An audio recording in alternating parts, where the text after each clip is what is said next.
હાલો ચરોતરના લગ્નની મોજ જુઓ આ સેવ છાટ આવી ગઈ જુઓ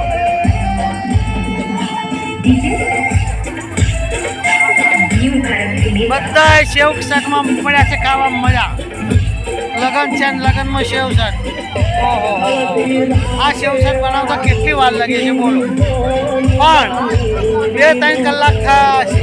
આખા વટાણા વગેરેમાં બહુ વાર લાગે અને સેવ શાકમાં તો કેટલી વસ્તુઓ હોય મિક્સ થાય ત્યારે સેવ શાકમાં મજા આવે જો આ સેવ શાક મસ્ત મજાની સેવ શાક બની છે